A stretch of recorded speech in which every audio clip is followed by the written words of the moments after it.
Bonjour tout le monde, ici Antoine Joubert et aujourd'hui, combien coûte la nouvelle Lamborghini Temerario 2026? Une voiture d'importance pour le constructeur italien qui vient avec celle-ci remplacer la Huracan, celle qui aura été là pendant une décennie complète, qui s'est vendue à 26 171 unités. Et l'année de vente la plus forte pour la Huracan, ça aura été 2023, la dernière année de production essentiellement, où on en a écoulé évidemment à l'échelle mondiale 3 705 unités. Alors une voiture qui gagnait en popularité à chaque année, on l'a vendue pendant une décennie. Et souvenez-vous que l'Huracan, c'est celle qui succédait à la Gallardo, celle qui a été vendue pendant 10 ans également, de 2003 à 2013. Alors, il y a du poids sur les épaules de cette nouvelle Lamborghini qui se veut le bébé Lamborghini dans la gamme des super sportives, si on peut s'exprimer ainsi, parce qu'au-dessus de la Temerario se trouve bien sûr la Revuelto qui a été lancée l'an dernier, une voiture qui exploite aussi une technologie hybride rechargeable. Et avec cette voiture-ci, la Temerario, on vient compléter un trio de véhicules hybrides rechargeables au sein de la gamme Lamborghini parce que rappelez-vous que l'Urus, lui aussi, est doté d'une technologie hybride rechargeable depuis l'an dernier.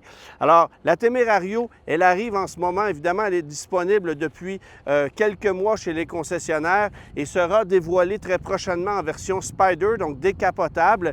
Ça sera également un modèle 2026, mais vous pouvez bien sûr vous attendre à ce qu'il y ait de multiples choix au cours des prochaines années, des versions qui vont faire évoluer ce modèle-là, mais Lamborghini met beaucoup de pression sur cette voiture-là. Maintenant, il faut savoir que à 907 chevaux de puissance, c'est la Lamborghini sportive la moins puissante qu'on puisse obtenir. Est-ce qu'on peut considérer ça encore comme le bébé chez Lamborghini? Je ne penserais pas et je pense au contraire qu'il y a de la place pour une voiture d'entrée de gamme chez Lamborghini qui se situerait hiérarchiquement sous ce modèle-là, à voir ce que les stratèges de la marque décideront dans les prochaines années, mais en attendant, l'énergie est mise sur cette voiture-là qui commence aussi à s'illustrer en course. Évidemment, on a lancé une version GT3 dont les activités ont débuté sur le circuit de Sebring en Floride il y a quelques mois à peine. Naturellement, la grande nouveauté avec la Temerario, hormis la structure, son design, sa carrosserie, tout ça, c'est le fait qu'on troque le moteur V10 atmosphérique de l'ancienne Huracan pour un moteur V8 biturbo avec assistance hybride. C'est une hybride rechargeable, comme je le disais, mais la recharge est symbolique dans la mesure où vous avez 6 km d'autonomie seulement et la voiture est capable de se recharger d'elle-même en roulant. Alors, rares sont ceux qui brancheront la voiture à domicile parce que dans les faits, vous allez être en mesure de recharger la voiture simplement en vous déplaçant une fois l'énergie électrique utilisée. La bonne nouvelle, c'est que vous pourrez quand même quitter votre voisinage en silence complet, en mode électrique, pour ensuite pouvoir faire chanter le moteur V8. Un moteur qui ne sonne pas comme un moteur V10, on va y revenir bien sûr, mais c'est quand même une mécanique assez sonore. Lamborghini a tenu à ce qu'on ne perde pas une sonorité exotique avec cette voiture-là, même si le V10 ne peut plus être commercialisé. C'est une mécanique qui ne fait plus partie des plans de Lamborghini désormais.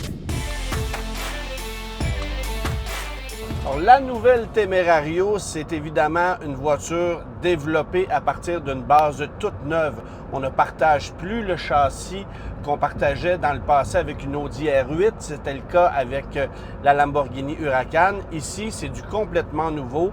Une structure de type Space Frame qui permet d'aller chercher plus de rigidité, ça c'est clair, mais qui permet aussi d'aller gagner en espace à l'intérieur. Et comprenez que ce n'est pas une voiture conçue pour la vie familiale, loin de là, mais vous allez avoir plus de dégagement à la tête, plus de dégagement aux jambes particulièrement.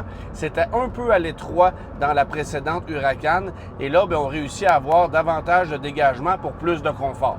Bon, on va tout de suite régler la question du côté pratique parce qu'il n'y en a pas vraiment. Il y a un coffre de 112 litres à l'avant. Vous allez glisser une valise de voyage compacte sous le capot et c'est à peu près tout. Vous avez des vides-poches à l'intérieur. Il n'y a même pas de rangement à la console centrale. Alors, c'est très limité. Et vous avez ces mêmes porte-gobelets qu'on emprunte depuis des années chez Lamborghini à la Porsche Boxster. C'est exactement les mêmes pièces, le même principe, qui sont rétractables de chaque côté, du côté du passager. Donc, il n'y en a pas sur la console principale.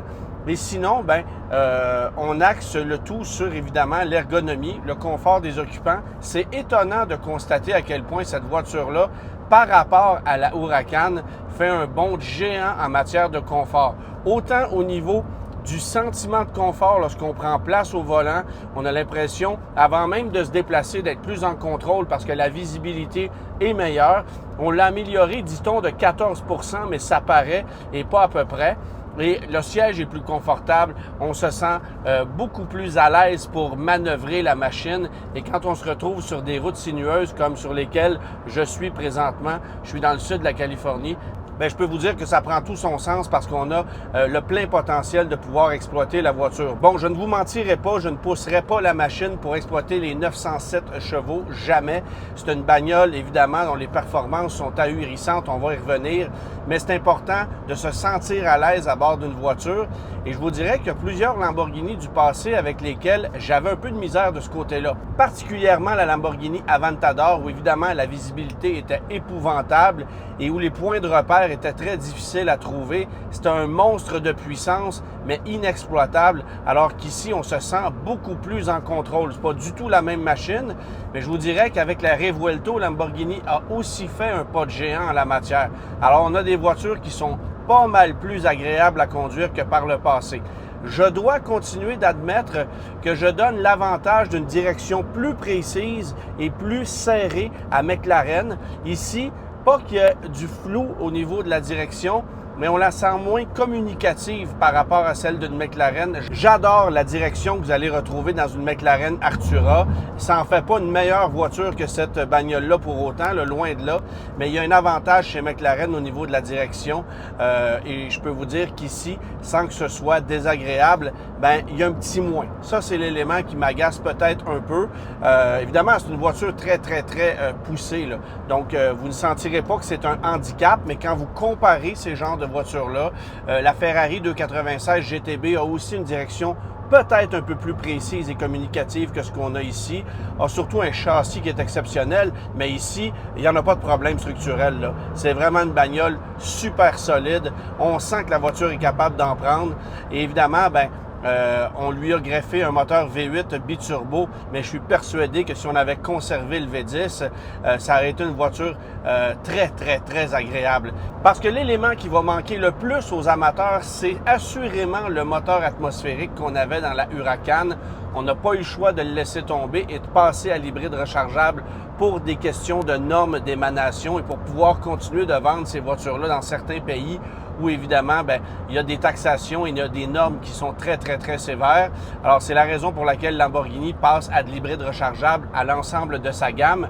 Mais on tente chez Lamborghini, évidemment, le plus possible de faire oublier que c'est une hybride rechargeable, mais on n'a pas le choix.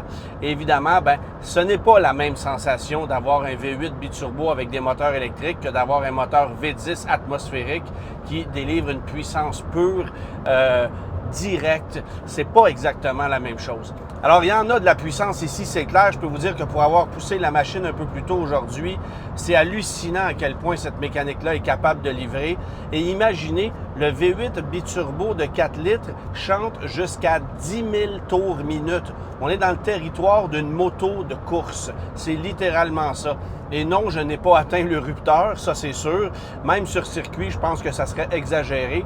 Mais ce qui est assez fascinant de constater, c'est que même si la voiture est un petit peu plus lourde qu'évidemment la Huracan en raison de l'ajout des 3 moteurs électriques et d'une batterie de 3,8 kWh, cette bagnole-là ne fait pas sentir son poids. On la sent légère, on la sent maniable, on fait corps avec elle et ça, c'est fantastique. C'est ce qu'on veut dans une machine comme celle-là. Bon, évidemment, c'est un coupé. Il y aura la version Spider qui va arriver très prochainement et j'ai hâte de voir comment on va la jouer sur le plan du design et sur le plan, évidemment, de l'espace qu'on va perdre à l'intérieur, parce que c'est un facteur quand même important. Mais j'espère, évidemment, que la décapotable sera aussi jolie au coup d'œil que cette voiture-là, parce que je pense que sur le plan du design, c'est totalement réussi. J'aime le faciès de la voiture qui est très intimidant. Je suis pas certain au niveau des feux de position hexagonales à l'avant. Ça, c'est le point qui me déplaît un peu plus.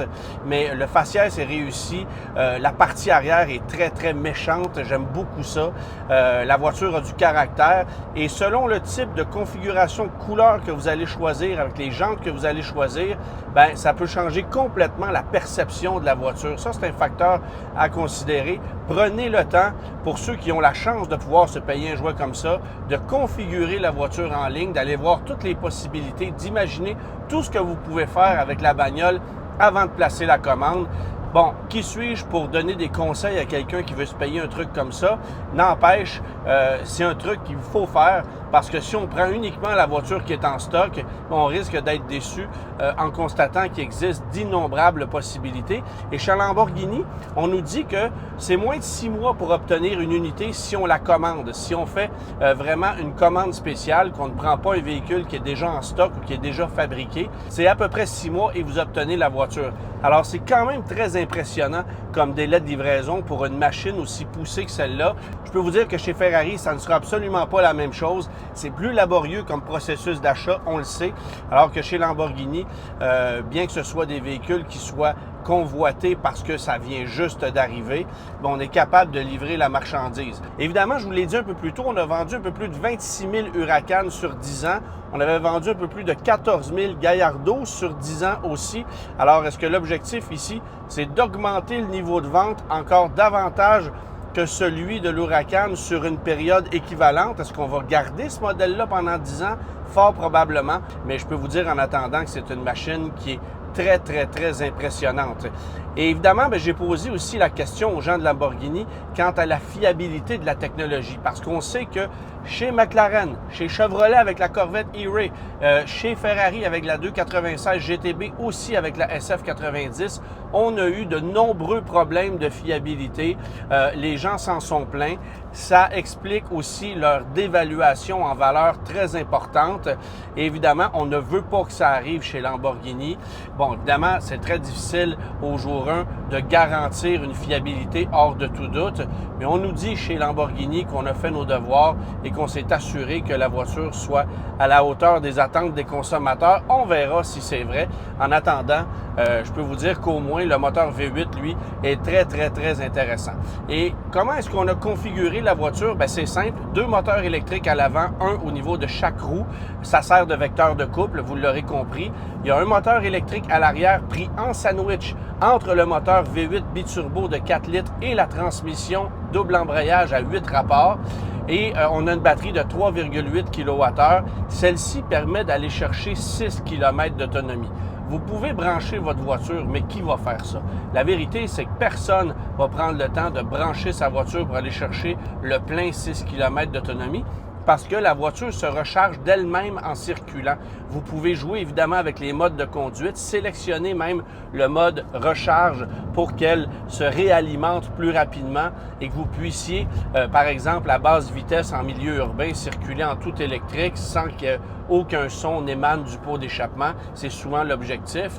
Mais bref, l'autonomie, c'est symbolique. On n'a pas conçu cette voiture-là, évidemment, pour offrir la meilleure autonomie électrique. Et on n'a pas non plus conçu cette voiture-là pour qu'elle ne soit pas énergivore. Les codes de consommation annoncés, c'est 16,8 litres au 100 en ville, 12,1 sur route pour une moyenne à 14,7. Évidemment, avec du super, l'essence la plus efficace que vous puissiez trouver. Alors, idéalement, de l'octane 94 dans ce genre de machine-là. On ne lésine pas sur la qualité du carburant, on ne lésine sur rien, en fait. Alors, gardez en tête que même si c'est une hybride rechargeable, bien, il n'y a aucun avantage sur le plan environnemental ou consommation énergétique, quoi que ce soit. L'objectif, c'est de contourner les règles de certains pays, voulant qu'un hybride rechargeable, par défaut, ne se soumet pas à des règles ou à des taxes qui sont très salées, très cossues, dans certains pays d'Europe surtout. Ça ne s'applique pas chez nous en Amérique du Nord. On n'a pas le choix de composer avec tout ça. Et d'ailleurs, on a développé la voiture comme ça pour les modèles de rue, mais sachez que la GT3 n'est pas dotée d'un moteur électrique qui est pris en sandwich entre le moteur et la transmission. C'est la même chose pour la Ferrari 296 GT3. En vérité, on vient tout simplement placer un bloc de métal entre le moteur et la transmission, autant chez Lamborghini que chez Ferrari, pour remplacer l'espace ou pour remplir le trou du moteur électrique, devais-je dire. Pas plus compliqué que ça. Alors, on le fait pour une question question de normes, pour une question de réglementation, mais ça s'arrête pas mal là. Et ce qu'il faut, encore une fois, c'est que ce soit fiable, que ce soit efficace et que ce soit durable. Si on est capable de faire la preuve de ça assez rapidement, on va déjà avoir un pas d'avance sur la compétition parce que la compétition l'a faite et elle s'est plantée partout. Alors, vous allez avoir le mode CITA, ça c'est vraiment pour une conduite urbaine, le mode Strada pour une conduite sur route, le mode Sport où là, la voiture se transforme un peu plus, on sent la direction un petit peu plus ferme, vous allez sentir l'échappement un peu moins restrictif aussi, l'accélérateur qui est plus prime, ça c'est clair. Et finalement, à l'activation du mode Corsa, bien là, évidemment, la voiture se raffermit au maximum et elle devient encore plus performante à tous les niveaux. Vous pouvez même activer le mode Corsa sans assistant de conduite, donc anti-dérapage, anti-patinage, tout ça, ça peut être désactivé aussi. Je vous dirais que sur des routes publiques, c'est peut-être pas le mode de conduite à sélectionner. Le mode sport est très agréable. Alors, c'est juste parfait pour exploiter le plein potentiel de la voiture et avoir beaucoup de plaisir au volant. Si vous êtes en mode Strada, vous allez parfois sentir un léger délai à rétrogradation, à moins bien sûr de jouer avec les passages manuels de vitesse. Ça, c'est instantané. Alors là, la transmission répond au doigt et à l'œil. C'est fantastique de constater à quel point cette boîte-là, elle est rapide, elle est précise. Ça, on a fait un boulot fantastique. Sauf que la gestion électronique de la chose en mode CITA ou en mode Strada, bien, ça fait en sorte qu'il y a un petit délai qui s'installe et ça peut être un irritant si on veut pousser la machine dans un espace-temps assez serré. Alors, je vais vous parler maintenant des éléments qui font en sorte que cette bagnole-là se démarque sur la route. Suspension active avec gestion électronique de l'amortissement, ça permet évidemment de s'adapter au type de route sur lesquelles vous circulez, au type de comportement que vous souhaitez obtenir aussi. Vous allez avoir un confort étonnant en mode Strada. Je me trouve en mode Strada présentement. Et là, ce que vous venez d'entendre, c'est la sonnette qui indique que le moteur à essence se remet en marche après avoir circulé en mode électrique. Ça va vous l'indiquer de façon automatique. Vous ne pouvez pas désactiver ça. C'est fait comme ça pour vous l'indiquer clairement. Je pense que c'est une bonne chose parce que ça vous permet d'anticiper la chose et donc de ne pas vous faire surprendre par le son du moteur qui est quand même assez vif. Bon, je vous parle du son du moteur parce que c'est un peu décevant. Ça ne sonne même pas comme un V8, ça ne sonne surtout pas comme l'ancien V10, mais c'est un facteur qu'on remarque de plus en plus chez l'ensemble des nouvelles voitures exotiques. On s'ennuie du son des moteurs de précédente génération qu'on avait dans plusieurs modèles. Chez Ferrari, chez McLaren, chez Maserati. Bon, peut-être pas du côté de chez Chevrolet avec la Corvette, on est dans un autre créneau, vous allez dire, mais Chevrolet conserve au moins un V8 avec suralimentation dans certains cas et ça sonne encore très, très bien. Ici, je vous dirais que c'est un peu décevant comme sonorité. C'est pas le cas, évidemment, avec la Revuelto, vous allez avoir un moteur 12 cylindres. Là, c'est une autre histoire. Mais ici, honnêtement, bien, on s'ennuie du son du moteur V10 de l'Huracan et ça risque de peut-être faire déchanter certains acheteurs qui vont préférer peut-être se tourner vers le marché de l'occasion et aller chercher une des dernières Huracan qui n'a peut-être pas perdu de valeur tant que ça finalement. Inutile de le répéter, mais la Temerario, c'est une solide machine à sensation. Est-ce que ça vaut le prix? À vous d'en juger. Personnellement, rendu dans ces prix-là, je pense que ça frise l'indécence.